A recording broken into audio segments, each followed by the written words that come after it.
5 choses à connaître sur les maladies auto-immunes. Même si les maladies auto-immunes sont souvent chroniques, il ne faut pas désespérer. Il y a une multitude d'approches qui peuvent nous aider à les comprendre et à améliorer notre qualité de vie. Les maladies auto-immunes sont toujours un mystère pour la science. Aujourd'hui, nous ne savons pas très bien pourquoi le système immunitaire attaque les cellules de l'organisme au point de les détruire. Des maladies comme la sclérose en plaques, la maladie de Crohn ou l'arthrite rhumatoïde sont des exemples de ce type de maladie, très difficiles à vivre. Dans de nombreux cas, la prédisposition génétique est déterminante même si d'autres facteurs environnementaux sont en cause. Les personnes qui vivent au quotidien avec cette réalité voient leur qualité de vie baisser très fortement. Ce sont des maladies qui sont souvent chroniques et qui peuvent affecter diverses parties du corps comme c'est le cas du lupus érythémateux systémique, LÉ. Dans cet article, nous allons vous donner 5 informations à connaître sur les maladies auto-immunes. Si tel est votre cas ou que vous avez autour de vous une personne qui souffre de ce problème, n'hésitez pas à découvrir ces nouvelles informations et les avancées médicales afin de vous sentir mieux le plus tôt possible. 1. Qu'est-ce qui provoque les maladies auto-immunes? Nous vous avons dit précédemment que le poids de la génétique est souvent très important.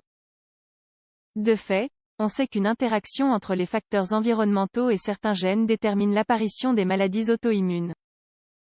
Cependant, il n'y a pas de corrélation de 100%. De même, la théorie actuelle consiste à penser qu'il existe des antigènes qui, lorsqu'ils sont absorbés par l'intestin, peuvent déclencher certaines maladies. Cette théorie se base sur la perméabilité intestinale. Une anormalité de ces organes peut ouvrir la voie pour les antigènes qui passent de l'intestin au sang. De cette manière, la réponse immunitaire est altérée et provoque ce que l'on appelle le tissu ennemi, dans certains organes, jusqu'à les attaquer et les détruire. 2. De plus en plus de maladies liées à l'auto-immunité sont diagnostiquées. Le fait qu'il y ait de plus en plus de maladies auto-immunes diagnostiquées ne signifie pas forcément qu'il y a plus de cas. C'est tout simplement qu'il y a de meilleurs mécanismes pour identifier les douleurs que l'on associait avant à de simples allergies ou à d'autres douleurs. Aujourd'hui, les maladies auto-immunes sont reconnues comme un problème de santé important.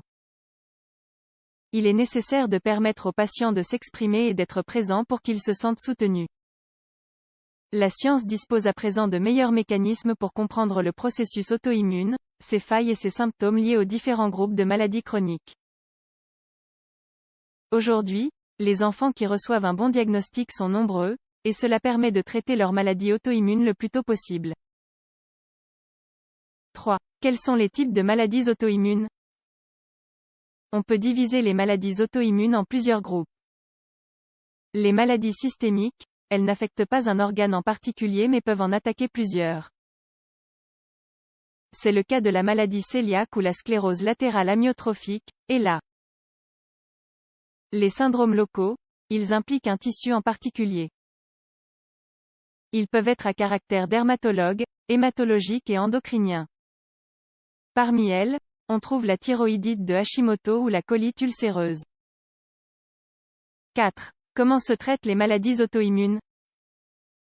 Comme nous vous l'avons signalé au début, la plupart des maladies auto-immunes n'ont pas de remède. Il s'agit de maladies chroniques avec lesquelles il faut apprendre à vivre, il faut les accepter et les affronter avec l'aide de bons professionnels. Ainsi, il est nécessaire de comprendre et d'appliquer les conseils suivants. Soulager les symptômes à l'aide d'un traitement adapté.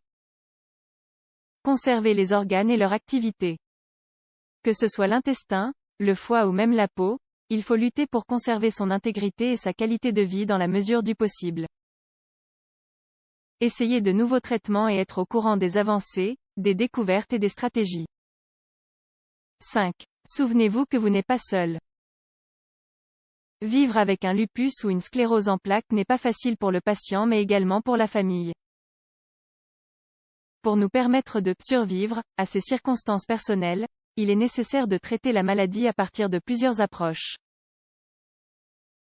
Au traitement médical, on ajoute l'assistance et le psychosocial. Nous devons savoir que nous ne sommes pas seuls. Il existe plusieurs associations qui permettent de ressentir du soutien et de la compréhension. Les groupes de soutien et les associations sont indispensables dans ces cas. Ils nous aident à mieux comprendre la maladie. Vous découvrirez de nouvelles perspectives, des cas similaires aux vôtres et vous serez au courant des avancées de la science.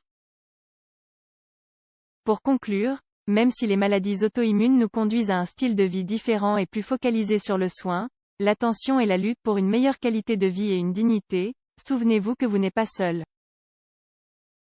La science continue à lutter chaque jour pour vous soigner et vous offrir le meilleur.